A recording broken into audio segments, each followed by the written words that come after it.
sharing the screen now, you can see Micah's he's gotten into a fight with the queen of MMT, and it kind of blows my mind that you'd figure Stephanie Kelton just simply would have better things to do. I don't know. The thing that's bizarre about this is that this is part of a long thread. She says the debt crisis is always supposedly nipping at our heels.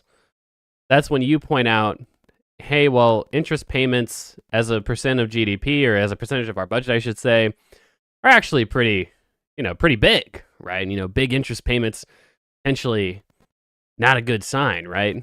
And then she actually responds back, says it's a policy choice. Issuing treasuries is an anachronistic policy based on the gold standard. If we don't like it, we can stop any time. And then that was insane.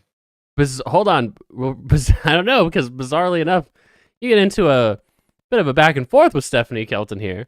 Are you suggesting we just automatically monetary finance all expenditures that are not offset by taxation? And then you see, this is where MMTers lose a lot of people. She goes into like the real technical speak.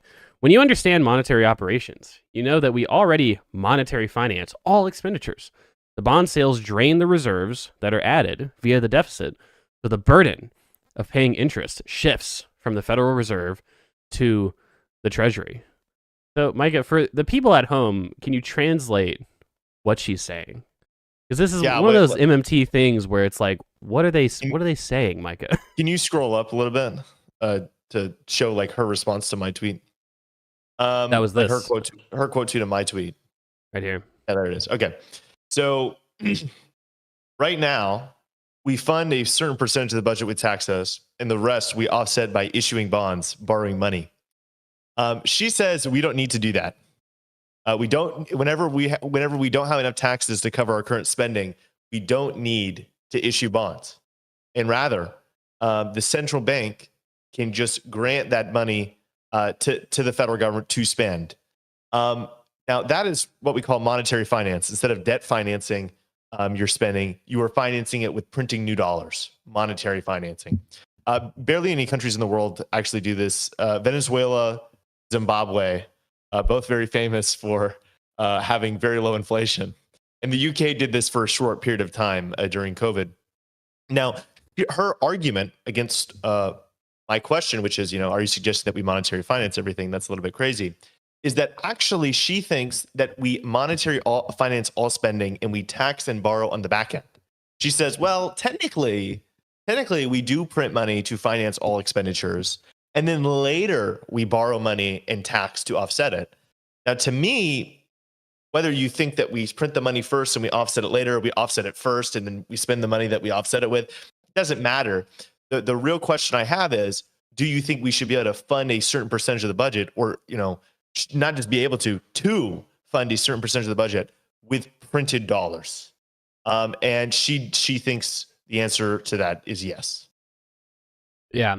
I mean, a lot of MMTers will say, and to be fair, I mean, on paper, it's not necessarily like irrational what they're saying, right? Because what they're saying is, hey, we do this process where we call out for bonds in the market, and the market kind of creates money or gives money to the government one way or another. And then the government injects, or what do you call it? The government gets that money and then returns a bond to those people, and then the government pays back the bond over time. MMTers will just say, well, you can just get rid of this whole bond process and just print the money. Like, the reason you're issuing the bond is because there's a demand for the currency, so you can take that currency and just spend it directly anyway, right? And so, this doesn't have to be a super long topic, but in that world, like, what's the utility of bonds? Is it just that they're a financial instrument? Well, if they're just a financial instrument, do we really need them? Yeah, I mean, MMTers make a good point, but they hide it with tons of unclear nonsense. The good point is that, hey, maybe using interest rates to manage the amount of demand and the price level is not ideal, right? Because whenever you cut interest rates, people borrow more and they spend more, but they spend more concentrated in certain sectors, right? So you're not increasing demand economy-wide, maybe in the way you'd want to. And similarly, when you raise interest rates, you hurt more sectors more than others, which you don't really want that sectorally distorted impact. Also, modifying interest rates all the time can affect business investment rates. Having continuously low interest rates is better for businesses because that means they can, a lot of that credit goes to financing capital expenditures and investments, which help grow the economy. So maybe we want to keep that low all the time. And so what they say is, well, maybe instead of using interest rate changes to manage demand, we can use tax changes. So whenever we need more demand, we could just print money, give it to the government, and the government can lower taxes or raise spending. And whenever we need to take money out of the economy and reduce demand, we could just charge the government and say, "Hey, government, you need to cut spending or raise taxes."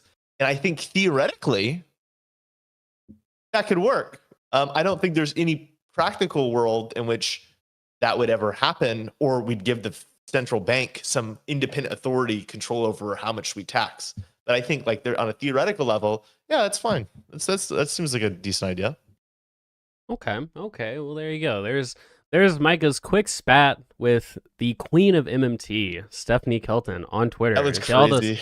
All those extra Twitter followers are extending Micah's economic reach. Now he can get in spats with Stephanie Kelton.